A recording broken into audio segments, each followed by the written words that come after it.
grade readers. I'm Jess Redman. I am the author of The Miraculous, which came out in July of 2019, and Quintessence, which comes out July 2020. You can pre-order it now through Books and Books or through a retailer of your choice. And today I want to share a little bit from the story with you. Quintessence is the story of Alma Lucas, a lonely girl in a new town, and her quest, which is filled with magic and science, astronomy mostly, to save a star that falls into her backyard with the help of 3 interconnected friends and one very strange, enigmatic shopkeeper. So the story starts with a map of this magic-infused town, and then we come to part 1, the flyer. Chapter 1. At the very center of the town of 4 Points, there was a shop called the 5th Point. The 5th Point was a shop, yes, but one that had never sold a single thing. It was small and square and brick and tucked between a coffee house and a laundrette, so that the air around it always smelled both bitter and sweet. On each of the shop's 4 sides, there was a display window, with panes of glass so grimed and grubbed and smudged that nothing on display could possibly be seen. And next to each window there was a door, and above each door hung a wooden sign with script that had once been glinty gold, but was now tarnished and spotted. The signs all read, "The 5th Point." And beneath, "Open by appointment only." How to make an appointment, the signs didn't say. What the shop sold and who owned it, the signs didn't say that either. And almost no one in 4 Points knew, because almost no one in 4 Points had ever been inside the 5th Point. But plenty of people had been above it. Because rising out of the top of the 5th Point was a twisting, tapering, midnight black iron spire that blossomed high above the other shops, high above the town of 4 Points, into a star-shaped platform. And on all 4 corners of the shop, welded to the roof, fixed and firm, there were ladders. Ladders with this message engraved on their eye-level rungs. "Come right up, dear souls. See the lights above. Grow the light inside."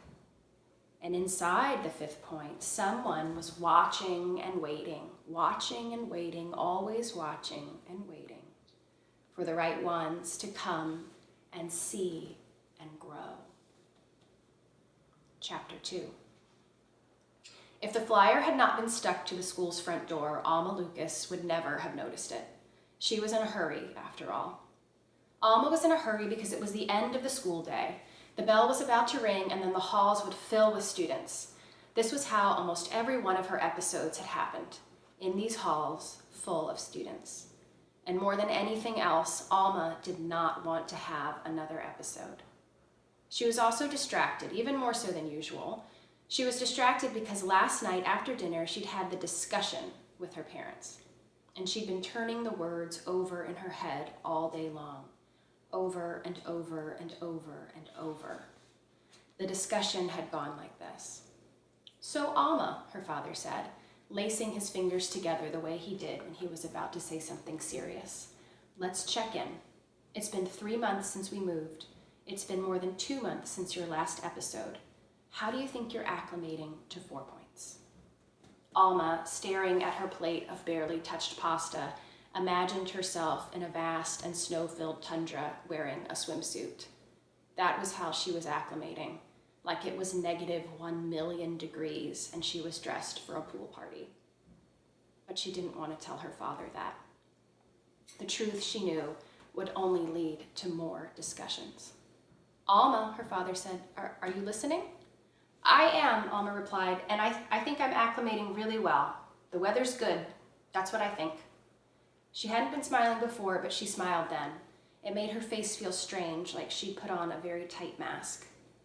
"I'm glad to hear that," her father said. "I'm sure you understand why your mother and I have been worried." "I do," Alma said. "I certainly do. Who wouldn't be worried? But you shouldn't be." Alma's father held up 1 finger. "We're worried about the notes from your teacher." 2 fingers. "We're worried that you still don't want to leave the house." 3 fingers. "We're worried that you aren't trying to make friends." I am trying, Alma replied. I try all the time, all day. I am always trying to acclimate. In the past, Alma's father had sometimes gotten a little too intense at this point in the discussion, asking exactly how she was trying and exactly what she planned to do differently. So now Alma's mother took over. We know you are, Alma Llama, she said, but 3 heads are better than 1, am I right? So why don't we think together of new ways to try? Alma's mother smiled at her. Alma doubted that her mother ever felt like she was wearing a mask. Her mother was the kind of person who smiled a lot and who meant it every time. Maybe you could sit with a new group at lunch, her mother suggested. Laugh at someone's jokes, play a sport, join a club. That's an easy one. Why don't you join a club? Or even just go for a walk outside. Her chin rested on her fist, one finger tapping her lips, as if she had just come up with these ideas. She had not just come up with these ideas. She said the same thing every time they had the discussion. And every time they had the discussion, Alma reacted the way she had last night. She smiled and nodded. She smiled and she nodded, even as she felt the bright stuff inside her, the stuff that she imagined made her herself, her Alma-ness, grow dimmer and dimmer and dimmer. Last night's discussion ended the way it always did too. Alma's father, his forehead furrowed and his hands laced up tight again, said, I know the move and James going off to college have been difficult, but it is imperative that you do something, that you make an effort. This is our home now. You must try, Alma. And Alma nodded and smiled and said, I am trying. I really am. I really, really am. Later, she had gone up to her new room that was the wrong color and curled up under her new bedspread that was too scratchy. She had lain awake for hours, listening to the thoughts that came over and over and over like they did every night. She had lain awake and felt dark inside, Alma-less inside. Because the last episode hadn't been more than 2 months ago, like she told her parents. The last episode had been the day before. And the episodes, they were never going to stop. And she was never going to make new friends.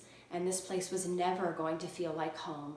And there was nothing to be done. So that day, the day she saw the flyer, Alma was in a hurry and she was distracted. She had leapt up from her seat and raced out of her last class as soon as the bell rang, as she always did.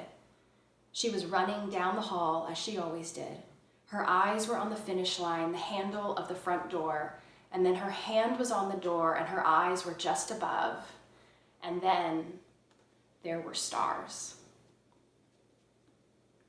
So I hope that you will be interested in finding out what happens to Alma and what the mysterious 5th Point shop is about, and how Alma saves this fallen star, and how her anxiety and her loneliness begin to be addressed by this quest that she goes on and this set of unusual new friends that she makes. There is alchemy and astronomy and a lot of bike riding around in the dark in this book.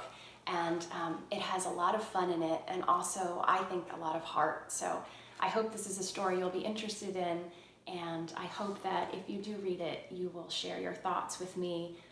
I'm over on Instagram and Twitter, and you can find me on my website as well. Thanks for listening.